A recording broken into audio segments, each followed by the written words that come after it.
ठंड के समय में जो सबसे ज्यादा प्रॉब्लम होने वाली है वो हम लोग जितने भी लोग मैक्सिमम लोगों को जॉइंट पेन होती है। हाँ, आप देखिए 35 के एज में 30 के एज में भी आज जॉइंट होना स्टार्ट हो गया, जॉइंट पेन।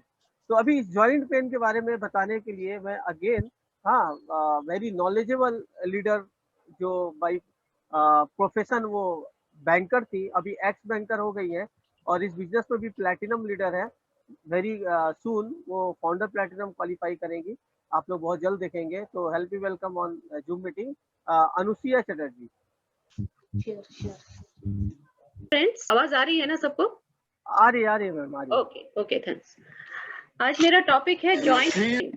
तो स्क्रीन में फ्रेंड्स आप सबको दिख रहा है हमारे शरीर के डिफरेंट जो जॉइंट्स हैं। मैं थोड़ा पॉइंटर से दिखा रही हूँ, जैसे एल्बो जॉइंट, ये शोल्डर जॉइंट है, फिर हमारे हाथ का जो एंकल है वहां का जॉइंट है, दिस इज नी जॉइंट। और ये वर्टिबल कॉलम है हमारा, हमारे शीट ढाड़ा, এটা অ্যাঙ্কেল জয়েন্ট, সার্ভাইকাল জয়েন্ট, ঘাড়ে কাঁধে যে ব্যথা হয়, আর এটা পেটের এই যে মানে যেটাকে বলে হয় পাঁজর, সেখানেও একটা ব্যথা হয়। These are different types of Joints, সেগুলো এখানে একটু দেখানো হয়েছে। আচ্ছা, নেক্সট আমি জয়েন্ট পেনের ব্যাপারে বলার আগে একটুখানি बोलबो। जॉइंट पेन के बारे में बताने से पहले मैं थोड़ा सा इसका मतलब, जॉइंट पेन को हम लोग अर्थराइटिस भी बोलते हैं। तो what is joint pain? Screen दिख रहा है सब। Is a discomfort that arises from any joint. किसी भी जॉइंट के, हमारे शरीर के जो डिफरेंट जॉइंट्स हैं वहां से जो भी दर्द होता है या किसी भी तरह का इरिटेशन या डिस्कम्फर्ट हमको अगर फील होता है, दैट इज जॉइंट पेन। ये शब्द मेडिकल टर्म है आर्थेल्जिया, और वहीं से इसको डिराइव किया है जब आर्थेल्जिया मीन्स जॉइंट पेन, और वो वहां पर जब पेन के साथ कोई इन्फ्लेमेशन या सूजन आती है उसको अर्थराइटिस बोला जाता है। और इसके जब अर्थराइटिस होता है या जॉइंट में किसी भी तरह का पेन होता है तो उसके साथ पेन तो रहता ही है, साथ में उस जगह थोड़ा सा हीट अनुभव होता है, गर्माहट अनुभव होती है, साथ में थोड़ा सा रेडनेस रहता है, कभी कभी लाल भाव आ जाता है, और स्वेलिंग ऑफ जॉइंट्स होता है। नेक्स्ट स्लाइड में देखिए, ये जो उसके बारे में बोलने के पहले क्या है क्या नहीं, कितने टाइप के हैं उसके, हमारा कोई भी एक नॉर्मल जॉइंट, शरीर का एक नॉर्मल जॉइंट, उसका स्ट्रक्चर आपके स्क्रीन पे दिख रहा है। तो मैं दिखाना चाहती हूँ थोड़ा सा जॉइंट का स्ट्रक्चर, अगर हम समझ लें तो बहुत अच्छा होगा।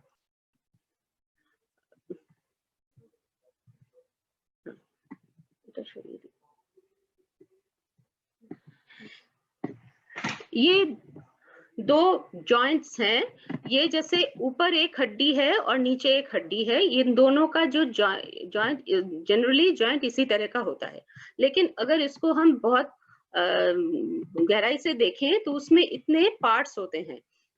जो सबसे आउटर लेयर जो रहता है, जहां पर मेरा पॉइंटर है, उसको लिगामेंट बोला जाता है, और एक कैप्सूल टाइप का होता है, मतलब एक पॉकेट की तरह होता है, जिसके अंदर इसको जॉइंट कैप्सूल बोला जाता है, जिसके अंदर मतलब आप देख सकते हैं कि दोनों जो हड्डियां हैं, दो जो बोन्स हैं, उसके ऊपर कितने सारे प्रोटेक्टिव लेयर्स रहते हैं। ऐसा नहीं रहता कि ओपनली दो जॉइंट्स हैं, दोनों बोन्स हैं, लेकिन उसके ऊपर कितने सारे प्रोटेक्टिव, मतलब उसके ऊपर प्रोटेक्शन दिया जाता है।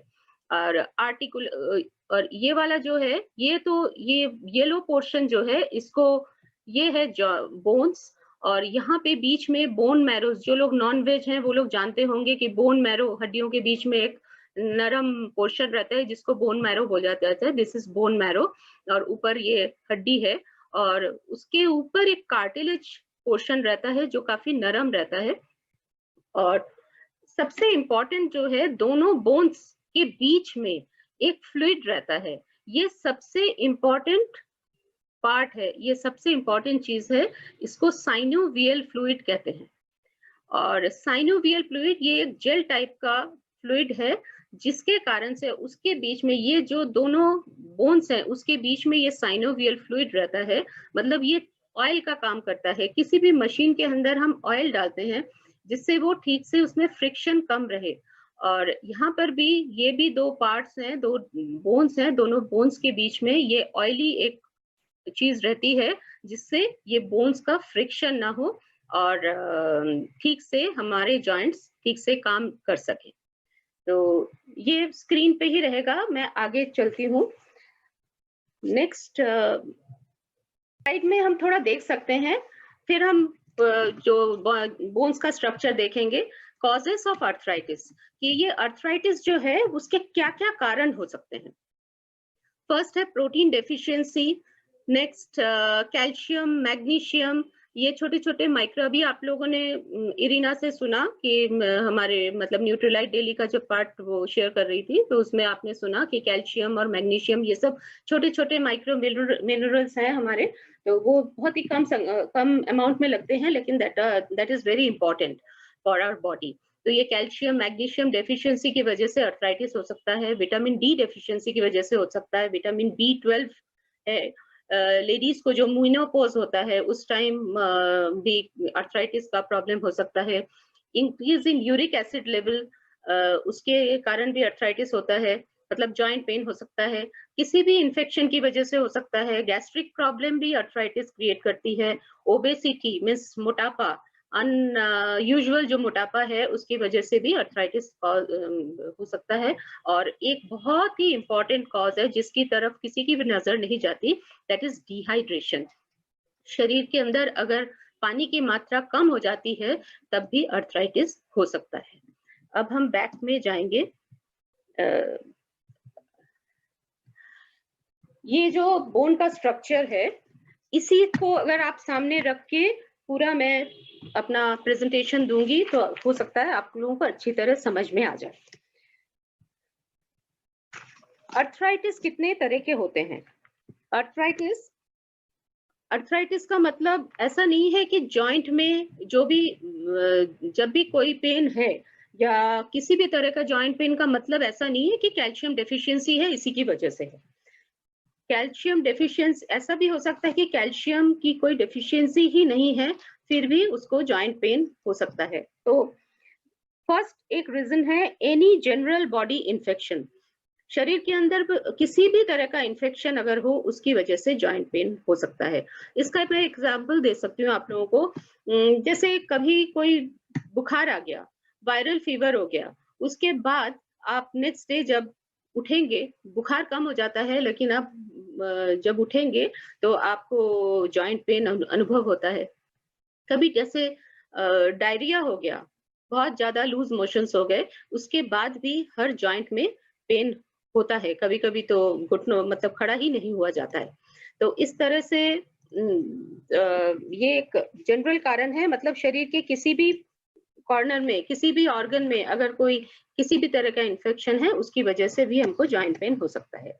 लेकिन 4 मेजर टाइप के अर्थराइटिस हैं। अर्थराइटिस 4 मेन जो कॉमन है, और कई तरह के हैं, वैसे तो 20-25 तरह के अर्थराइटिस होते हैं, लेकिन कॉमनली 4 तरह के अर्थराइटिस हमको देखने में आते हैं, देखने में मिलता है, जिसमें सबसे कॉमन जो है that is osteo arthritis. Osteo means हड्डी, और अर्थराइटिस हड्डी के अंदर जो अर्थराइटिस होता है, मतलब ये जो अर्थराइटिस है osteo arthritis, it is damage of cartilage and erosion of bones.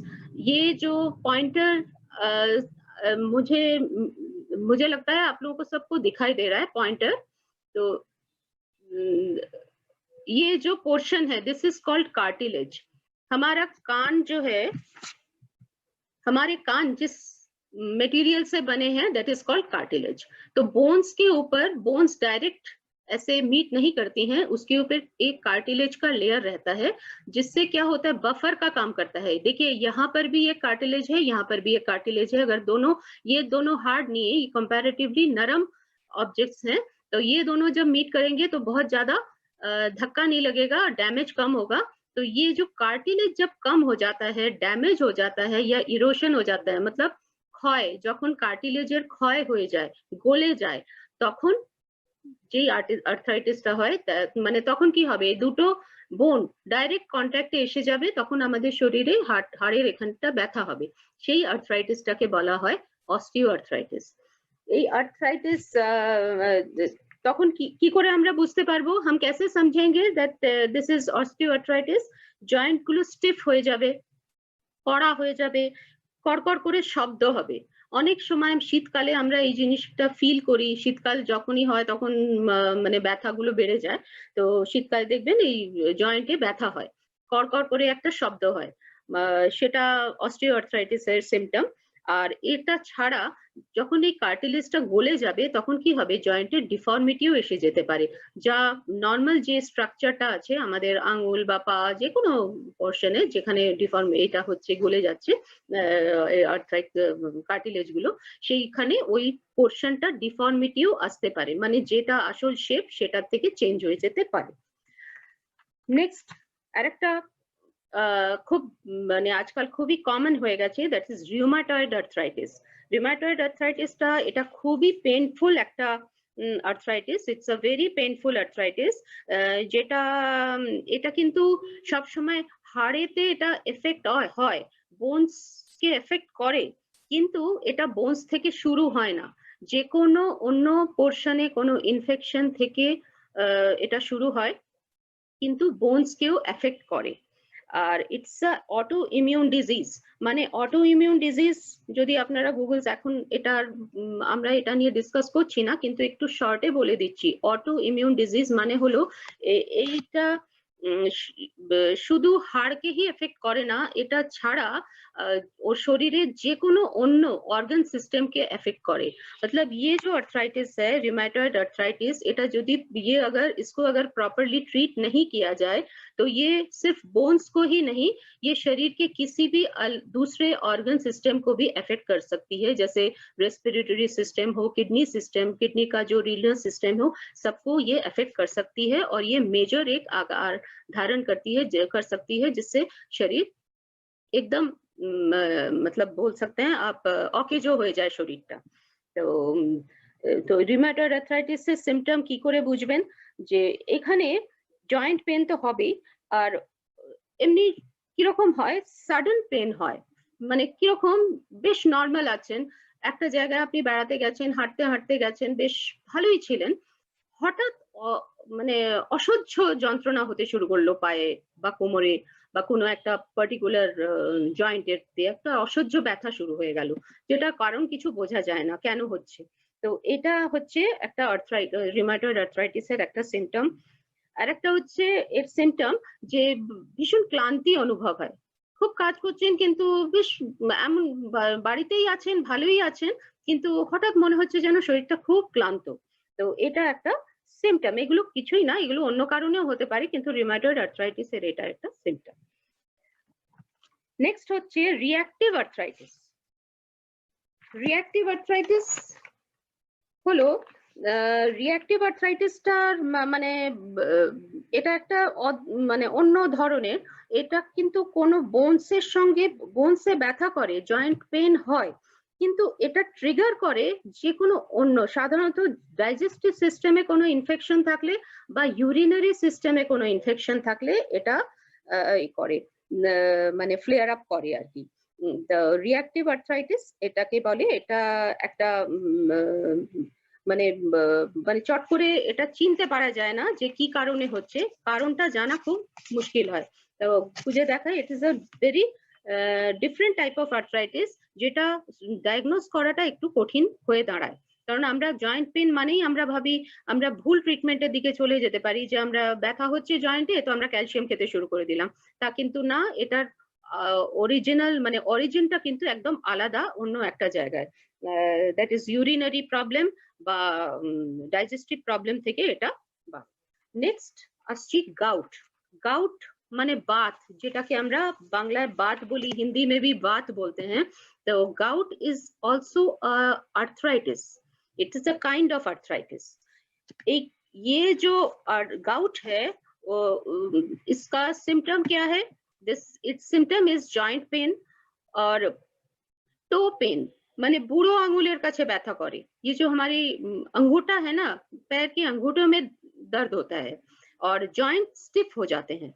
ये है गाउट का सिम्पटम। और साथ में क्या रेडनेस, मतलब जिस जॉइंट में भी पेन हो रहा है वहां पर वो जो पोर्शन है वो लाल हो जाता है और छूने से वहां पर लगता है जैसे गर्माहट सी महसूस होती है। तो that is a symptom of gout. अब ये गाउट क्यों होता है, गाउट কেন হয়, বাত কেন হয়? এটার সবথেকে কমন মানে মেন কজ হলো ইউরিক অ্যাসিড যখন ওই পোরশনটাতে বেড়ে যায় তখন গাউট হয়। ইউরিক অ্যাসিড কি? ইউরিক অ্যাসিড আমাদের শরীরে তৈরি হয়, it's a chemical which is produced in our body. আর এটা ইউরিক অ্যাসিডের একটা লেভেল থাকা উচিত, এমনি নর্মাল লেভেল যদি থাকে ইউরিক অ্যাসিডের তাহলে কিন্তু কোনো প্রবলেম হওয়ার কথা না, কোনো প্রবলেমই হয় না। আর কিন্তু এটার একটা ব্যালেন্স থাকে, ব্যালেন্স হয়, ঠিক আছে, ব্যালেন্স থাকা দরকার। আমরা যখনই আমাদের কখনো পেন হয়, জয়েন্টে পেন হয়, আমাদের ডাক্তারের কাছে গিয়ে আমাদের একটা টেস্ট করতে বলে যে ইউরিক অ্যাসিড টেস্ট। তো আমরা জানি আচ্ছা লেভেলে আছে, নর্মাল আছে, নর্মাল আছে মানে হচ্ছে ওটুকু ইউরিক অ্যাসিড আমাদের শরীরে থাকা দরকার আছে, কিন্তু তার থেকে বেশি যদি ব্লাডে থাকে তখন ওটা অ্যাবনর্মালিটি ক্রিয়েট করে। এবার কি করতে হবে, ওটা কিভাবে ওটা ব্যালেন্সটা হয়? ইউরিক অ্যাসিড যখন আমাদের তৈরি হয় ম্যাক্সিমাম মানে একটা লেভেলে থাকে, তারপরে যেটা এক্সেস ইউরিক অ্যাসিড সেটা ইউরিন বা আমাদের স্টুল হয়ে দিয়ে শরীরের বাইরে এক্সক্রিট আউট হয়ে যায়, ওটা বেরিয়ে যায় আমাদের শরীর, তখন আমরা নর্মাল থাকি। কিন্তু মাঝে মাঝে কি হয়, কিডনি ঠিক মতো করে যখন কাজ করে না তখন ইউরিক অ্যাসিড ব্লাড মানে শরীরের ভেতরেই থেকে যায় আর ওটা ব্লাডেতে থেকে যায়, আর তখন ব্লাডেতে ইউরিক অ্যাসিডের লেভেলটা হাই হয়ে যায়। আর ব্লাডেতে ইউরিক অ্যাসিডের লেভেলটা যখন হাই হয়ে যায় তখন ওটা আরো বেশি, যখন হাই হয়ে যায় তখন আরো বেশি যখন অনেকটা বেড়ে যায় তখন ওই ইউরিক অ্যাসিডটা ক্রিস্টাল ফর্মে কনভার্ট হয়ে যায়, মানে ছোট ছোট দানা তৈরি হয়ে যায়। আমি একটু হিন্দিতে বলছি। यूरिक एसिड इज हार्मलेस, ये कोई मतलब नुकसान नहीं पहुंचाता है। यूरिक एसिड शरीर के अंदर ही रहता है, लेकिन शरीर के अंदर उसका एक पर्टिकुलर लेवल रहता है। अगर उस लेवल के अंदर नॉर्मल लेवल में रहे तो it's not harmful for our body, लेकिन अगर उस लेवल से ज्यादा अगर हो जाए तो वो ब्लड में रहता है और इट बिकम्स हार्मफुल। तो वो क्यों होता है? वो इसलिए होता है क्योंकि अगर किडनी ठीक से काम नहीं कर रही है और यूरिक एसिड ठीक से पास आउट नहीं हो रहा है, शरीर के बाहर एक्सक्रीट आउट नहीं हो रहा है, तब वो हार्मफुल हो जाता है। और बहुत ज्यादा अगर लेवल बहुत ज्यादा बढ़ जाए तब वो यूरिक एसिड वो लिक्विड फॉर्म में नहीं रहता है, वो छोटे छोटे क्रिस्टल फॉर्म हो जाते हैं, दाने तैयार हो जाते हैं, और वो दाने कहाँ जाके जम जाते हैं, वो इस हड्डियों के आसपास जम जाते हैं और तब ये हार्मफुल हो जाता है और वो केमिकल रिएक्शन करते हैं और इस पोर्शन, ये जो हड्डियों का जो पोर्शन है यहाँ पर वो आपका इन्फेक्शन प्रोड्यूस, यहाँ पर इन्फेक्शन शुरू हो जाता है, इन्फ्लेमेशन शुरू हो जाता है यूरिक एसिड की वजह से, और ये इन्फ्लेमेशन में सूजन आने लगती है। तो और ये जो सूजन है इसी को हम गाउट बोलते हैं या बात बोलते हैं। तो ये क्यों होता है, इसका कारण क्या है? Drinking of too much of alcohol. अगर कोई बहुत ज्यादा अल्कोहल का सेवन करते हैं तो उसको ये प्रॉब्लम हो सकती है, और या कोल्ड ड्रिंक्स बहुत ज्यादा देते हैं उनको भी ये प्रॉब्लम्स हो सकती हैं, या इसके साथ और भी कई कारण है, ओबेसिटी है, high BP, kidney damage, diabetes, cholesterol high, ये सब कारण है यूरिक एसिड हाई होने के। और इसके साथ एक और ये तो है, ये सब ज्यादा खाने, ये सब कारण है हाई बीपी होने के, और एक और कारण है, ये न्यूट्रिशन का पार्ट मैं बोलूंगी, अगर कोई बहुत कम मात्रा में विटामिन सी या फल फ्रूट्स ये सब कम खाते हैं उनको भी यूरिक एसिड ज्यादा होने के चांसेस रहते हैं। तो ये कुछ कॉमन पॉइंट्स है, कुछ कॉमन टाइप के आर्थराइटिस के विषय में मैंने थोड़ा बोला, और अब मैं आपको थोड़ा सा बोलना चाहूंगी कि हमारे पास हम इसको ट्रीट कैसे, देखिए ट्रीट अगर कोई, ये सब हमारे कॉमन मतलब कुछ प्रॉब्लम्स हैं जो जॉइंट रिलेटेड हैं, तो अगर जॉइंट रिलेटेड कोई भी प्रॉब्लम है, ये सब डिजीज है, तो हमको तो डॉक्टर के पास जाना ही है। लेकिन फिर भी हमारे पास, हमारे एमरिक न्यूट्रलाइट के पास कुछ सप्लीमेंट्स हैं जिनको हम अगर कंज्यूम करते हैं तो हम ये इन प्रॉब्लम से हम बच सकते हैं। तो सबसे पहले जो अभी तक आपको मैंने जो बताया, जो जिस तरह के मतलब क्या क्या होता है, किस आर्थराइटिस के अंदर क्या क्या प्रॉब्लम होती है। सबसे पहले मैंने बताया था ऑस्टियोआर्थराइटिस। तो ऑस्टियोआर्थराइटिस में क्या होता है, इरोशन ऑफ बोन्स, मतलब बोन्स कार्टिलेज गल जाते हैं और बोन्स ইরোশন हो जाता है, मतलब বোনস গুলো, হাড় গুলো ক্ষয়ে যায় আর কার্টিলেজ গুলো গলে যায়, তার মানে হচ্ছে ড্যামেজ হচ্ছে। তো এবার ড্যামেজটাকে কে কন্ট্রোল করে, কোন সাপ্লিমেন্ট কন্ট্রোল করে? Protein. Protein is the best supplement for this problem of osteoarthritis, क्योंकि protein is the building block of our body और এটা রিপেয়ার করার কাজ করে, ঠিক আছে? তো সেই জন্য প্রোটিন আমরা খেতে পারি। নেক্সট হচ্ছে ক্যালসিয়াম, ম্যাগনেসিয়াম। আমাদের কাছে আরেকটা আছে, আমি এটা স্টপ শেয়ার, আমি কিছু সাপ্লিমেন্টস আপনাদেরকে দেখাতে চাই। সবথেকে আগে হলো এটা আমাদের কাছে আছে ক্যালম্যাক ডি প্লাস। ক্লিয়ার আছে? সবাই দেখতে পাচ্ছে তো? ক্যালম্যাক ডি প্লাস, ক্যালম্যাক ডি নাম থেকেই বোঝা যাচ্ছে calcium magnesium with vitamin D. এবার ক্যালসিয়াম তো আমাদের বোনস তৈরি করে, এটাও অস্টিওআর্থ্রাইটিস এর কেসে আমরা দেব, কারণ ক্যালসিয়াম আমাদের বোনস তৈরি করতে সাহায্য করে। ম্যাগনেসিয়াম কেন দেব? ম্যাগনেসিয়াম এর মধ্যে আছে। ম্যাগনেসিয়াম কেন দেব?